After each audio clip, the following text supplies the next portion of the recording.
Hello and welcome to Art Insider. I'm Peter Nagy, and today's show we're going to talk about sculpture, but not just any type of sculpture, specifically sculpture that uses found objects. That's real objects taken from real life that the artist chooses to make into art. But if we're going to talk about this type of work today, we're going to have to go back to how it all started, and that takes us to a man named Marcel Duchamp. He was a French artist working in Paris at the beginning of the 20th century. Mostly he was making paintings, but at a certain point he decided to start taking common household objects and put them in the gallery and simply call it art. His most famous work of this type was entitled Fountain, a common urinal bought in a plumbing supply store, turned on its side, put on a pedestal, put into an art gallery, and voila, you have art. Of course, this was a scandalous maneuver at the time. But Duchamp's gesture opens up a whole new way of not only thinking about art, but making art. That art doesn't have to be something an artist makes. It can be something an artist chooses to call art. It also is the beginning of conceptual art as we know it. That the idea is the important thing, not necessarily the object. So this way of making sculpture is now 100 years old and has been practiced by many different artists over different generations on their own terms and in their own ways. So today we're going to talk to a number of Indian sculptors who choose to work with the found object. And we'll meet them in both their studios and at their exhibitions to find out why they find this type of art making so relevant. Yeah. Do you remember the first time you became aware of the Duchamp's ready-made? Actually later. People start quoting me sometime, the Duchampian, and then I start looking at it because I didn't study history in my College of Art. So you didn't know about it? I didn't know about it. We read about it in textbooks, but it was all quite far away, Peter, to tell you the truth. Like whatever you the encounter. other side of the world. It's the other Or side of also- the world.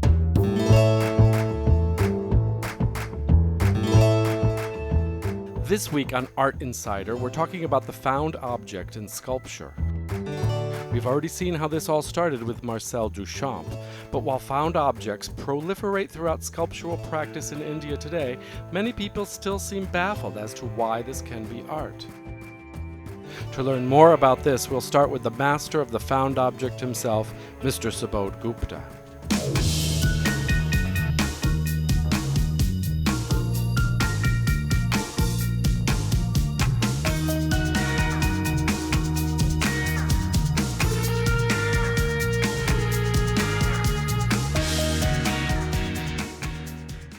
Subodh sort of made his name, and still some of his most signature pieces and mediums are the stainless steel pots and pans, the Bartons of India, which when I first saw Subodh's work, I think the first piece with the Lotus was what, about 97 or 98?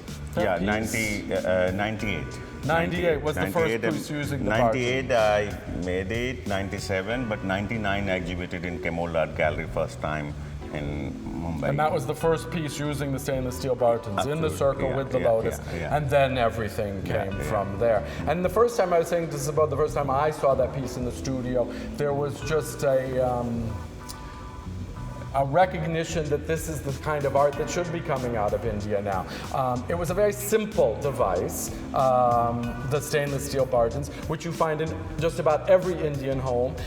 It was something that he's grown up with, most Indians have grown up with, but it also had an international significance. It played into the history of the found object, the history of pop art, the history of arte povera, and these movements.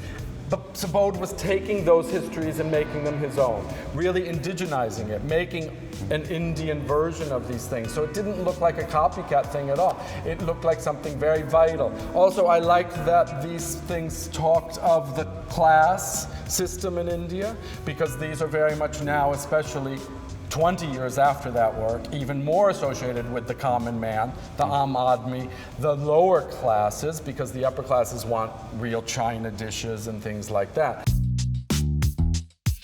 In my conversation with Subodh, the one thing we have learned is that objects used by artists are not randomly selected, but have very specific meanings. Objects have meaning. Objects are from the real world and they're used for certain things. So they will always carry that meaning. They're designed for certain things. These being surgical instruments, they're sort of gruesome. They are to open the body, to cut apart the human body for surgery. But at the same time, they're also healing devices. They will cut the tumor out. They will, deliver a baby, things like that. So they're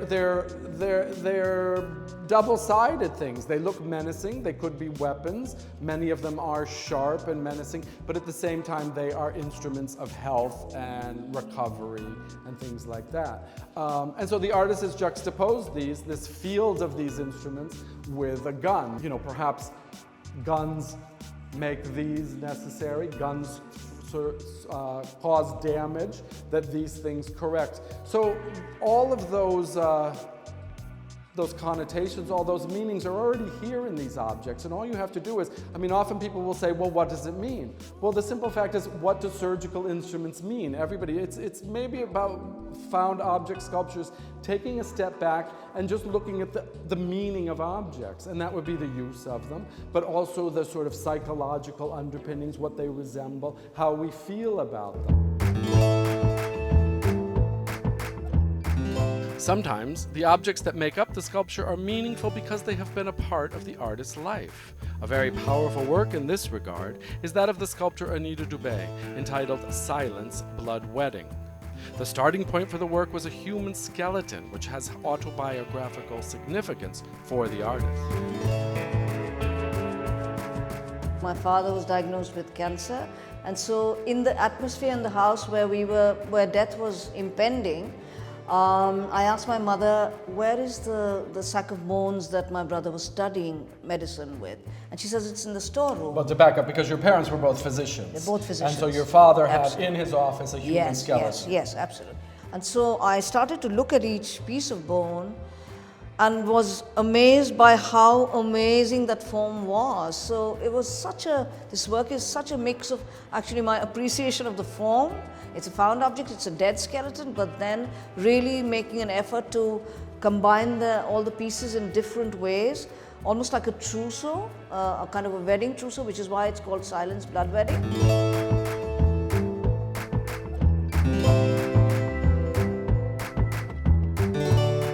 And I thought I was making it for a girlfriend of mine, but actually my father was dying at the same time, so it's very uncanny. Well, the viewers who don't know the work might be perplexed, because what Anita's actually done is encase each actual human bone with a skin of red velvet, and then added onto that with beading and embroidery. So it's almost like jewelry, a lot. It is, because I wanted to make it as resplendent as I could, because I was actually fighting death. So I was wanting to pull in the direction of life, like each little object, like a really glowing, most beautiful thing that I could possibly do at that time. And take this vocabulary of embellishment, of jewelry, very and much. celebrate the human bone, the symbols of death. Yeah. This work by Anita is heavily loaded with meaning, but only a few people could understand it when it was first made. Also, as it uses human bones, it became rather controversial. Controversy is something often associated with sculptures made with found objects, something that Subodh Gupta knows all too well. Often, people who encounter his works find it difficult to understand why they are art.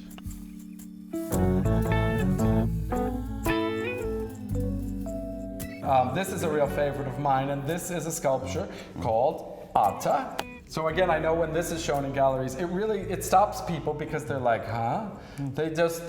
A lot of people don't even see it as a sculpture, and then people are very perplexed. Well, what did you do? What did the artist do here? This is not real arte dough. This is Bronze. This is bronze. Amazing. Yeah. This is bronze. This bronze was made in Switzerland, right? Yeah, this bronze is made in Switzerland because there's nobody able to cast this bronze in India. Yes. And we were having a big trouble to how to cast the art.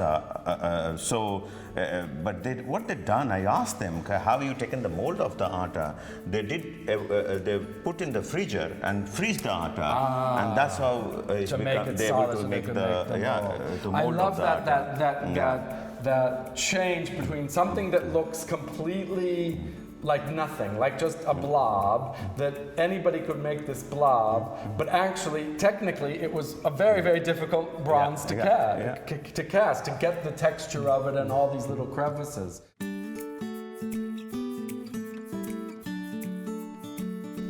The beauty of Subodh's sculpture, Atta, lies in its simplicity.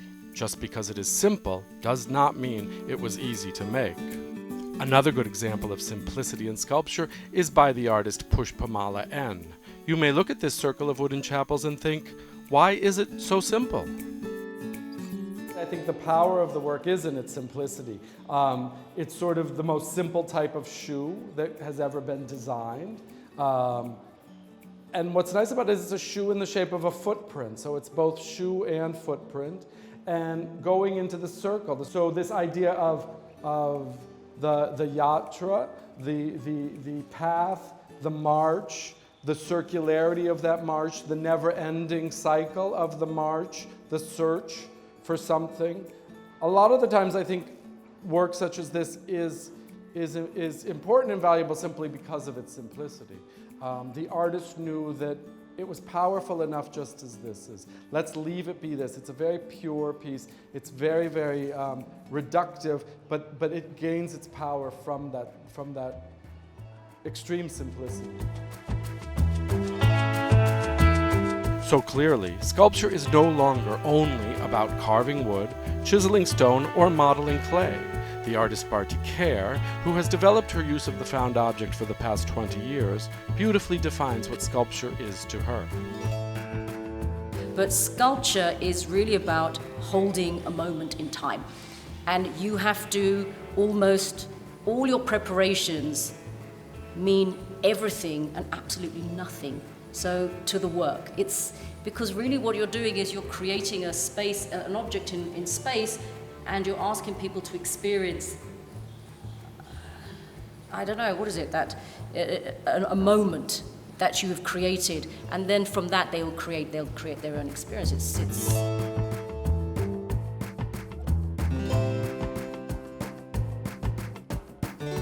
Okay, we're going to take a short break right now, but when we come back, we're going to meet Ellen Talor and some other sculptors working in this way. Talor especially uses some rather bizarre found objects in his work, so don't miss out.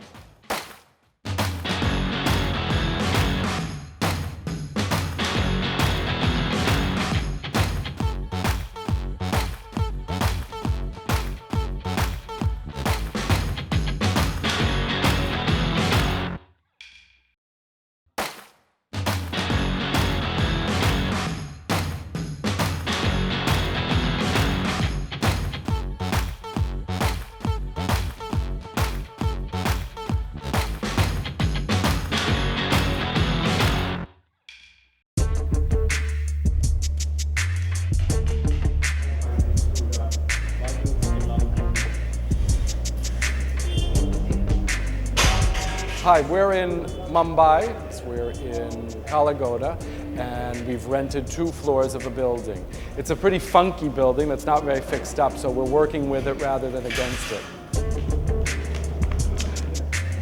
Tonight's the opening of the exhibition, so we've been in here for about 2.5 days putting it together. One night we had to stay very late till 12 o'clock only because the Talor sculptures couldn't come in until 10:30, and things like that.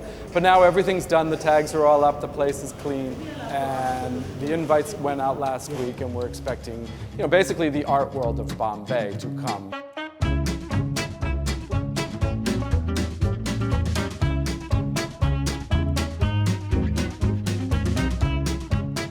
A lot of the time, Talor mixes materials together, which I think is his real strength. Bronze with wood and metal, and this is steel and bronze with the. This is just one piece of stone, but it's called sandalwood sandstone, just to confuse the issue. So he chose it because he likes it because it looks like wood grain, and the color. First, he made a wooden figure of this deity. So he actually made it. As if it's sort of, okay. Well, first he made the wooden figure. Then he buried the wooden figure, and he has termites eat it. for about a year. So he's using the termites as the carvers, as his studio assistants. And then he stops that process, and then it was sent, this was done in Salem, in Tamil Nadu. So then they do a laser scan of that and imprint the image of it into the stone, and then it's carved with lasers. You know? So it's like art, technology, whatever. Yeah, whatever. That's what is happening today, yeah. It's all, everything mixed together. Most of the sculpture by L.N. Tallur is inspired by both Hindu mythology and philosophy, and Tallur approaches these subjects with an ironic wit. Yada yada hi dharmasya ya nirbhavati bharata. So when there is a bad thing or a bad, when things start corroding, when things start becoming more and more bad, when it reaches certain kind of a, point, a boiling point, and in the threshold, God incarnation starts. So the sculpture is mostly made out of band saws. Yeah. That's a rather unusual thing. These are store-bought band saws that you've modified? These are all, how do you say? Tempered. Yeah. Well tempered. Like, for example, if you take a Japanese samurai sword, they are perfectly tempered so that, like a bamboo, it will, bend perfectly. I see. So you're attracted to this because it has strength and flexibility. Yes. Huh. Yes. It reaches the thresh point or a threshold.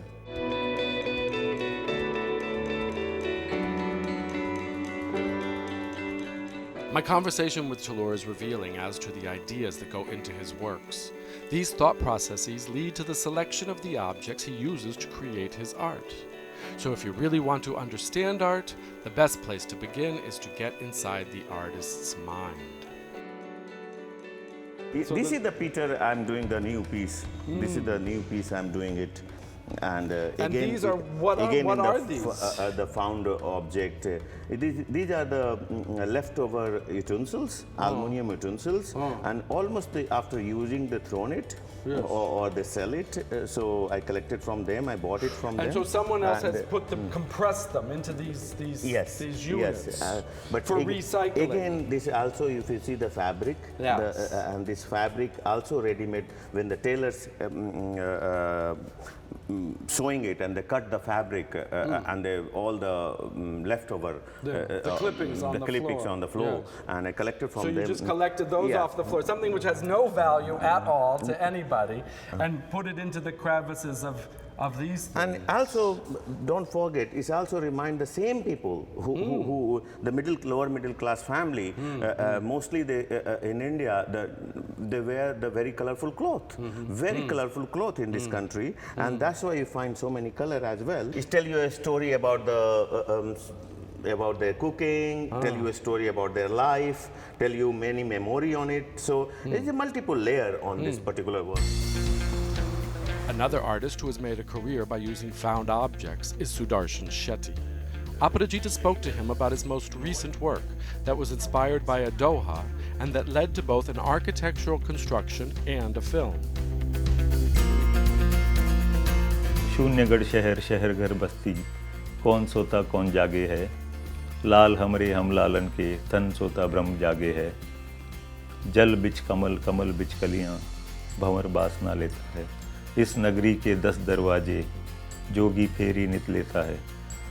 So if we were to say that in the first line that शून्यगढ़ शहर शहर घर everything is empty, this fort is empty, this city is empty, this home is empty, then where is the question of someone being asleep or awake? That's the second line. So he asks who's asleep and who's awake. So very often than not, the first line in a doha establishes an image, and the second line comes up with the counter image.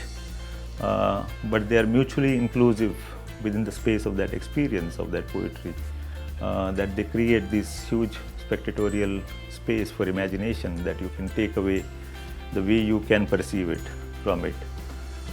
So it's kind of, way of finding my own Duchamps as my precedence was this, build an architectural space within a gallery space, within an existing architecture. So you see this, like I said, all the wood here is that comes from second-hand market. So there is kind of all these stories that could be 50-year-old or 2-year-old or 100 years old that are a part of this show. At the same time, the design of the space of architecture was developed through my writing of the script, so it kind of completely idiosyncratic in terms of its architectural design. Like it looks grand at one look, and then you come to this room, for example, where it is completely humble kind of settlement for someone. So there are like a lot of these opposites and multiple ways of looking at things, and kind of approaching something with all its multiplicity. That is something that I was interested in.